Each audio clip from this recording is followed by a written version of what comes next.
Okay, we're on the ramp now that Roy built to bring his tractor and tanks up. And from the tractor and tank, he is showing us how he sets up to fill up the indoor tanks.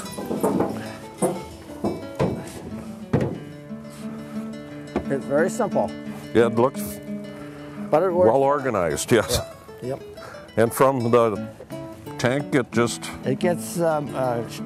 transported to the other tanks with with the pump that has a 1 micron filter in it that takes out most of the bacteria and all of the whatever debris that the homemade strainer doesn't. So this is actually the second filtering already. One on the tank and one here. One there, and then one there, and then on the ROs there's 2 more. So it'll be clean. You bet. Okay, Roy, these are the tanks that you fill up from the tractor, and I see you have a pump here. Mm-hmm. This is you can put a day's worth of sap in here? No. There's the ROs are in there, and after I bring the first load in, I kick one in, and they will actually outrun us. So you have to start the evaporator right away each day to... Well, I have I have 1,000 gallons up above, so that holds the concentrate. Now the ROs will take it down to that I only have to cook about 10 or 11 gallons. So that saves me a lot on the fuel. And it consumes this volume that's brought in here constantly. It just eats it right up. So from these tanks, you run it through your osmosis machines, right, and that'll get it down so you only have to cook 10 gallons per gallon of syrup? Or 10, 11, 12, right in that category. Instead of the regular 35 or something like that? 43. 43, all right. So from these tanks then, you use this pump to pump it over. It'll go through the osmosis machines. Yep, they have another filter on them. Okay. Now we should explain a little bit. You're kind of unique in using the reverse osmosis. I don't think many people do in Door County.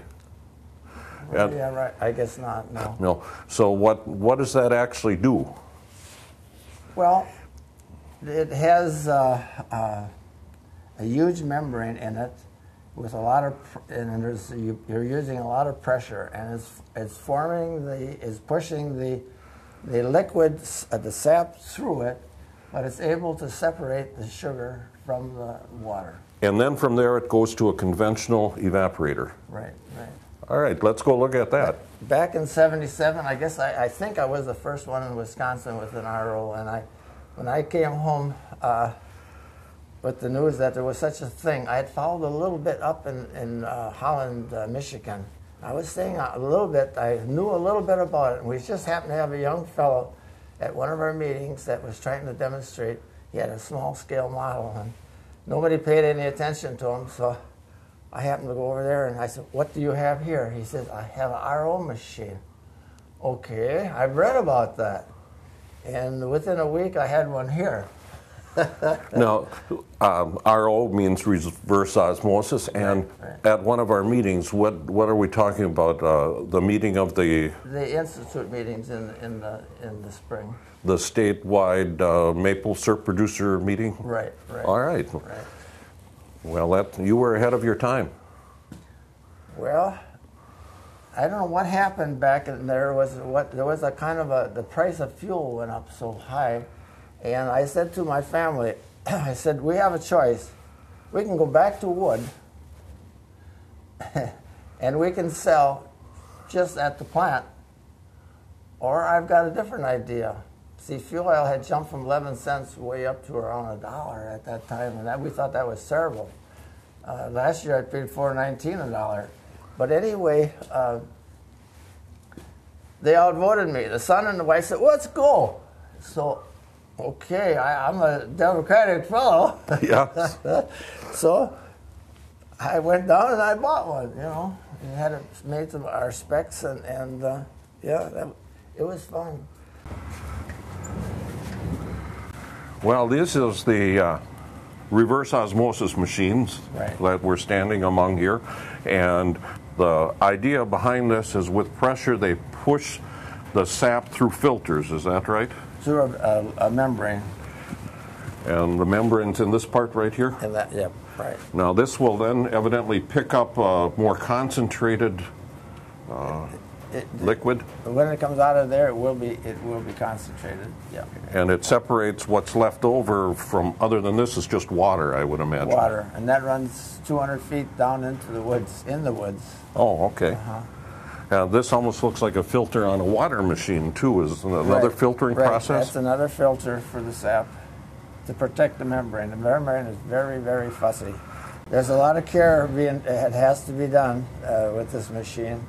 It's got to be kept warm year-round, and the membranes are not cheap. They run anywhere up to $3,000 a piece. So yeah, you have to take good care of it. You have to spend about 2.5, 3 hours at night cleaning that membrane. Okay, from this spot then we go to the evaporator. Okay. Okay, Roland, this is your evaporator. It looks like a pretty good size one here. Yeah, 4 by 16. 4 by 16 feet? Right. Okay. And inside that evaporator, there's different channels. Surface, the concentrated surf is going through. Right. This is a flue pan. It's 10 foot. By flue, you know, it has this sap gets between the different channels in there, and the fire also goes on each side of that, so it picks up a lot of heat that way. And you fuel this with fuel oil now? Fuel oil, right. I imagine you started with wood. I did, and I did it all myself. I changed it needed a larger area for the fuel oil. So you rebuilt the original evaporator into this one? Right. There's a lot of stainless steel here. Yeah, those pans are expensive. Yeah. And we have some last bit of filtering going on here. And you said it's so dark because this is the bottom of the pan. This is the bottom of the bottom of the season. The sap has turned cloudy, and that's something I don't like, because I always pride myself in the very lightest. People sometimes hate me for saying that, but that's the way I am. But it is the end of the season too, and it is the end, right. Color changes at the end of the year. Now, you mentioned that you do both selling to the public, and you do some commercial sales to people that...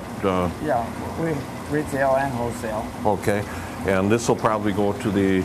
Restaurants and things like that, okay. How long is the sap in here? Not very long, because with the ROs, I can knock out 25, 30 gallons an hour. Okay, so the concentrated sap from the reverse osmosis comes into here, and you can do 25 gallons, 35 an hour? Yeah. How many gallons do you do in an average day through this machine? I don't have to run it too many hours. I usually put in 1 shift or 2 shifts, and I run a 55-gallon barrel with some left over on each shift, so I can run about, well, one day I ran 150 gallons. 150 gallons. That's amazing. Well, it's different than what it was when I cooked out in the woods. I was going to say, your grandfather wouldn't believe this, would he? Well, I got his kettle outside there. Oh, gee, we'll have to look at that. The poor guy, he must have thought he had the world on a tail on that, but you know, it was slow. I usually, in the past, when I was cooked out in the woods and I was small, I would think maybe I was lucky to cook down about 30 gallons an hour. But with the ROs and this, I think I can process about 1,400 gallons an hour. Oh my goodness. That's unbelievable. Yeah. I think 30 gallons an hour is unbelievable. So. Well, that was the hard way of doing things years ago.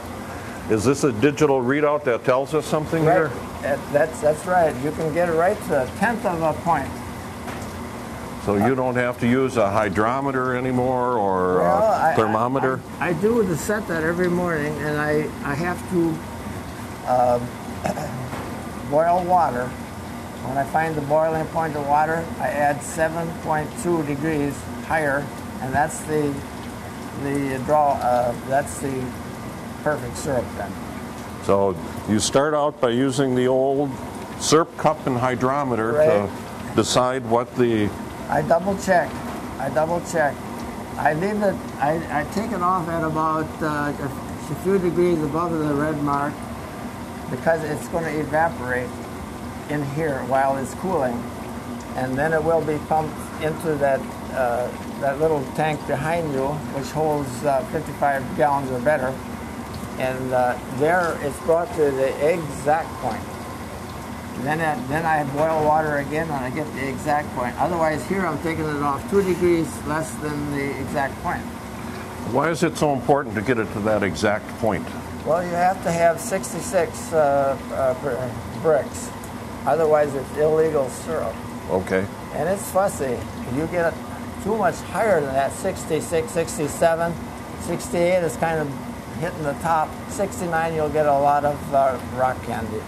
Okay, so if you get it too thick, then it'll start to crystallize on you, and that's not good either. That's not good. All right.